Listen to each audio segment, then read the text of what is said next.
Be honest to yourself. You have no business to cheat yourself for anything whatsoever.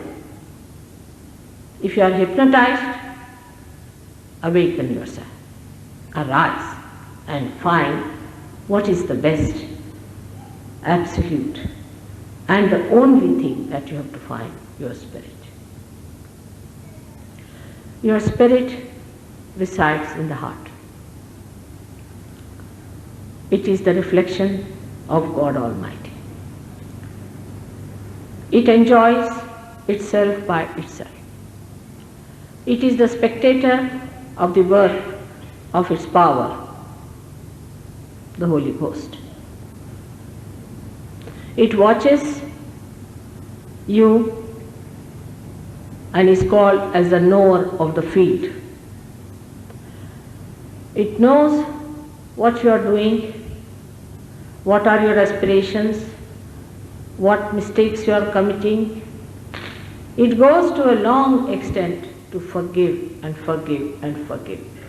Forgiveness is one of the qualities of the Spirit. It forgives you and says, it will work out, it will come around. But when you go too far, say if you pay too much attention to your physical being or to your mental being,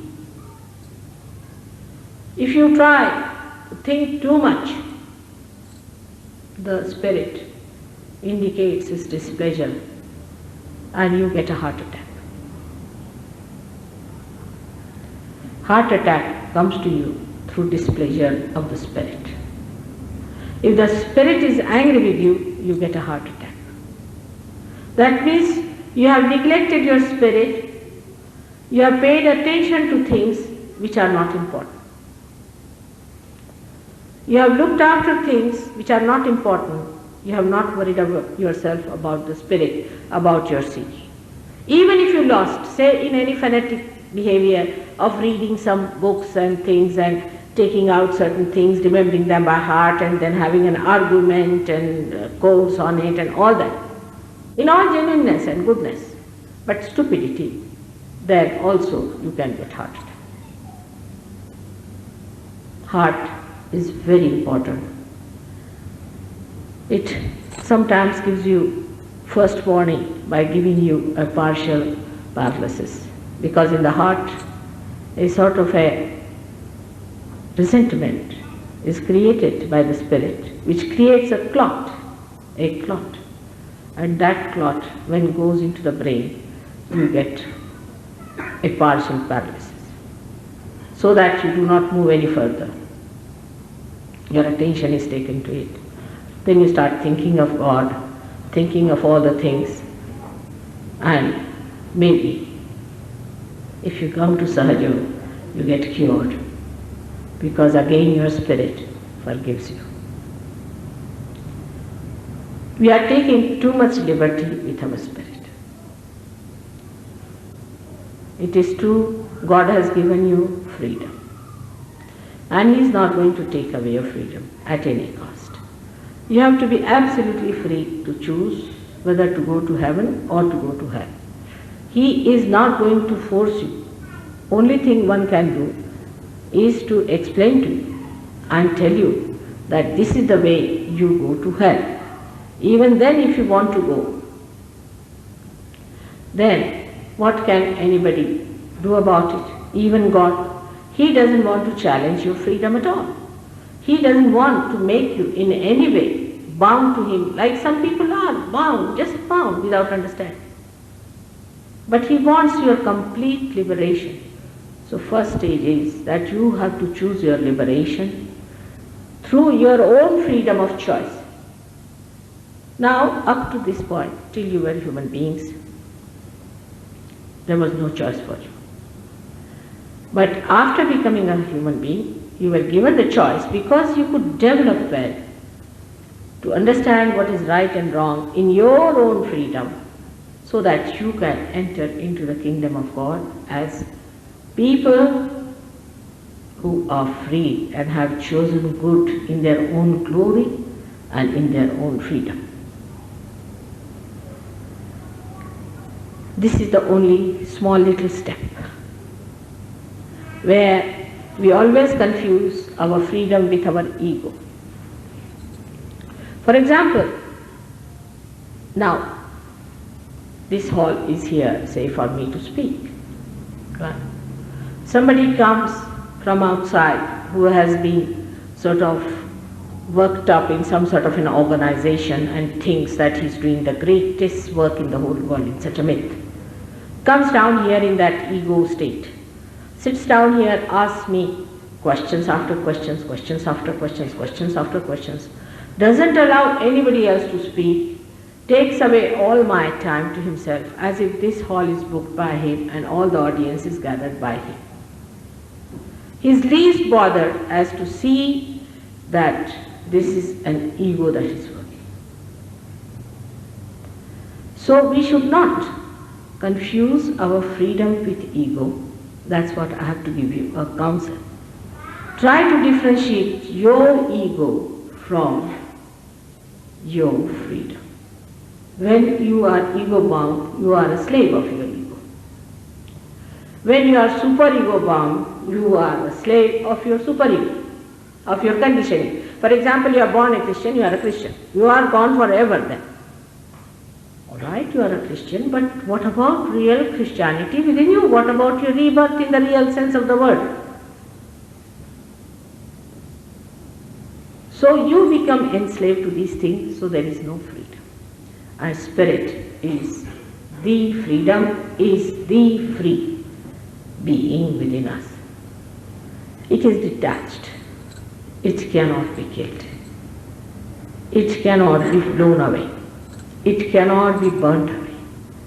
It is eternal, Anant. It is eternal. That spirit is joy. That spirit is the source of joy.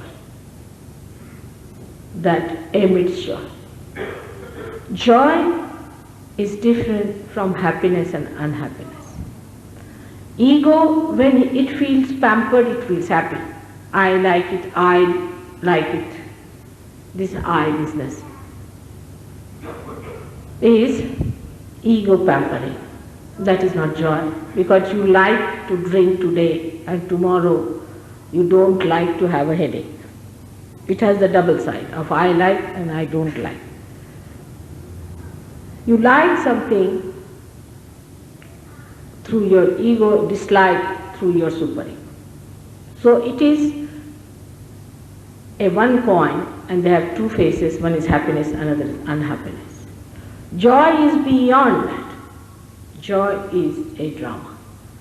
Seer is a witness. You see a drama, you know it's a drama going on, you just watch it as a drama. You are not involved and you are seeing it and enjoying it. You are crying if you see something, you are weeping, but you know you are not that. It's a drama. Seer, the witness. Your spirit is the witness. And when you become the spirit, you become the witness. You become the witness. For example, you are seeing something through a window. There's something exists in the window, for example. Now you enter inside the room and you see through the window. Your conditioning is like one wave arising in you as a thought which comes from the past. It rises again, another thought comes up and goes in the past. First the past thought is there and then another future thought is there, it disappears. You see the thought rising but you can't see the disappearing of the thought. In between that is the present. Thus the place is established, that present is established when your attention becomes enlightened by the Spirit. Either you think of the future or of the past. But I say now, at this moment, at the present, you cannot stand there because your spirit is not enlightened. Because spirit is the present. When you get your realization, you find that you are not thinking of the future or the past, you are just enjoying. Everything becomes different. The whole life becomes a drama and the joy out of it starts coming out. And you really enjoy small things here and there. And you really understand how much joy was lost before realization. This is not your mental thing that gives you joy, but the joy pours on you from your head just like this, a cool thing starts pouring down. As some people have a feeling of the tension rising up, it's the same way a cool sort of thing, flow of joy you feel in your whole body pours out. Sometimes this cool breeze that rises in the head also starts becoming like a fountain pouring down that joy. You look at the pictures, for example, see this star of Mozart. You see David's star, you see that. When you see that, you can think about it. Or else you just watch this. Watch it and don't think. The joy of the creation of that thing, whole thing, becomes one with you. Like all the creation around, a lake is completely felt in the lake if the lake has no ripples. Completely. In the same way, all that is joy. The Creator, whosoever it may be, has put there. You get the complete joy within yourself because there is no thought. There is no barrier, no conditioning. The whole thing becomes one with you and you start feeling extremely happy, extremely joyous.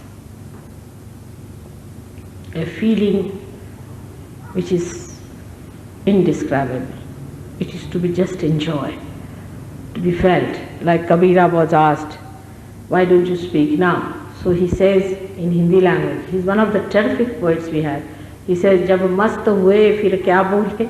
When I have gone into the nectar of the intoxication of the spirit, now what can I talk? There's no word. No cup can fill this joy. No words can fill this meaning. You better be with me and get it and enjoy yourself. That's all he could say.